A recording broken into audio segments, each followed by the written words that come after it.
നമസ്കാരം, ഞാൻ Vrinda Arun. Chemmannur international jewellers Kaumudi ഹെഡ്ലൈൻസിലേക്ക് സ്വാഗതം. Presented by NCDC. നിക്ഷേപിക്കാൻ നിയന്ത്രണം. നോട്ട് മാറ്റലിൽ നിയന്ത്രണം ഏർപ്പെടുത്തി വീണ്ടും കേന്ദ്ര ധനമന്ത്രാലയം. 5000 രൂപയിൽ കൂടുതൽ പഴയ നോട്ടുകൾ ഡിസംബർ 30 വരെ മാറാവുന്നത് ഒറ്റത്തവണ മാത്രം. പിഴയടച്ച് കള്ളപ്പണം വെളുപ്പിക്കാവുന്ന ഗരീബ് കല്യാൺ യോജന പദ്ധതിക്ക് നിയന്ത്രണമില്ല. നോട്ട് മാറ്റിയെടുക്കാൻ വൈകിയതിൽ നിക്ഷേപകർ വിശദീകരണം നൽകണം. വലിയ തുകയാണെങ്കിൽ ഉറവിടം വെളിപ്പെടുത്താനും നിർദ്ദേശം. തീരുമാനം ബാങ്ക് അക്കൗണ്ടുകൾ വഴി വൻതോതിൽ കള്ളപ്പണം വെളുപ്പിക്കുന്നു എന്ന കണ്ടെത്തലിനെ തുടർന്ന്. മസൂദിനെതിരെ കുറ്റപത്രം. പത്താൻകോട്ട് ഭീകരാക്രമണത്തിൽ ജെയ്ഷെ മുഹമ്മദ് ഭീകരൻ മസൂദ് അസ്ഹറിന് എതിരെ കുറ്റപത്രം.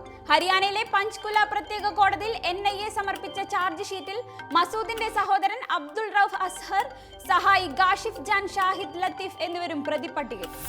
ദേശീയ അന്വേഷണ ഏജൻസി കോടതിയിൽ സമർപ്പിച്ച റിപ്പോർട്ടിൽ 115 സാക്ഷിമൊഴികളും ഭീകരരുടെ ഫോൺ സംഭാഷണം ഉൾപ്പെടെ 124 രേഖകളും. പത്താൻകോട്ട് വ്യോമസേന താവളത്തിൽ ജെയ്ഷെ മുഹമ്മദ് ഭീകരർ നുഴഞ്ഞുകയറി ആക്രമണം നടത്തിയത് ജനുവരി 2-ന്. പ്രതികൾക്ക് ഇരട്ട ജീവപര്യന്തം. തിരുവനന്തപുരത്ത് CPM പ്രവർത്തകനെ വെട്ടിക്കൊലപ്പെടുത്തിയ കേസിൽ 11 RSS പ്രവർത്തകർക്ക് ഇരട്ട ജീവപര്യന്തം. 13ാം പ്രതിക്ക് ജീവപര്യന്തത്തിന് പുറമെ 50,000 രൂപ പിഴ. പ്രതികൾക്ക് ഒളിത്താവളം ഒരുക്കിയ ആൾക്ക് 3 വർഷം തടവ്. ഉത്തരവ് തിരുവനന്തപുരം അഡീഷണൽ സെക്ഷൻസ് കോടതിയുടേത്. പ്രതികൾ വിഷ്ണുവിന്റെ കുടുംബത്തിന് 3 ലക്ഷം രൂപ ധനസഹായം നൽകണം. പിഴത്തുകയിൽ നിന്നാകും ഇത് ഈടാക്കുക. കേസിലെ ഒരു പ്രതി അരുൺകുമാർ എന്ന ഷൈജുവിനെ കുറ്റക്കാരനല്ലെന്ന് കണ്ട് കോടതി വെറുതെ വിട്ടു. രാഷ്ട്രീയ വൈരത്തിന്റെ പേരിൽ നിരപരാധികളെ പ്രതികളാക്കിയെന്ന പ്രതിഭാഗവാദം കോടതി തള്ളി. CPM പ്രവർത്തകനായ വിഷ്ണുവിനെ കൈതമുക്ക് പാസ്പോർട്ട് ഓഫീസിന് സമീപം RSS പ്രവർത്തകർ വെട്ടിക്കൊലപ്പെടുത്തിയത് 2008 ഏപ്രിൽ 1-ന്. കരകയറാത്ത വിവാദം. പുതിയ കരസേനാ മേധാവിയുടെ നിയമനത്തിൽ വിവാദം തുടരവേ BJPക്കെതിരെ രൂക്ഷ വിമർശനവുമായി പ്രതിപക്ഷം. ബിപിൻ റാവത്തിനെ കരസേനാ മേധാവിയായി നിയമിച്ചത് സീനിയോറിറ്റി വ്യവസ്ഥകൾ മറികടന്ന്. 2 ലഫ്റ്റനന്റ് ജനറൽമാരെ മറികടന്നുള്ള നിയമനത്തിന് പിന്നിൽ രാഷ്ട്രീയ താൽപര്യമെന്ന് ആക്ഷേപം. മലയാളി കൂടിയായ തെക്കൻ കമാൻഡ് മേധാവി PM ഹാരിസിനെ നിയമിച്ചിരുന്നെങ്കിൽ കരസേനാ മേധാവിയാകുന്ന ആദ്യ മുസ്ലിം ആകുമായിരുന്നു അദ്ദേഹമെന്നും, എന്നാൽ മോദിക്ക് അതിനോട് താൽപര്യമില്ലെന്നും കോൺഗ്രസ്. സേനാ മേധാവികളുടെ നിയമന മാനദണ്ഡം രാജ്യത്തെ ബോധ്യപ്പെടുത്താൻ സർക്കാർ ബാധ്യസ്ഥമെന്ന് ഇടതുപക്ഷം.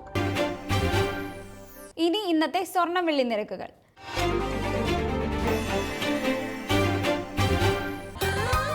ദുബായ് ഗോൾഡ് ആൻഡ് ഡയമണ്ട് സ്വർണ്ണ വെള്ളി നിരക്കുകൾ നിങ്ങൾക്കായി അവതരിപ്പിക്കുന്നത് Dubai gold and diamonds, India, UAE, Oman, Bahrain. സ്വർണം ഗ്രാമിന് 2585 രൂപ, പവൻ 20,680 രൂപ, വെള്ളി ഗ്രാമിന് 40 രൂപ. ദുബായ് ഗോൾഡ് ആൻഡ് ഡയമണ്ട് സ്വർണ്ണ വെള്ളി നിരക്കുകൾ നിങ്ങൾക്കായി അവതരിപ്പിച്ചത്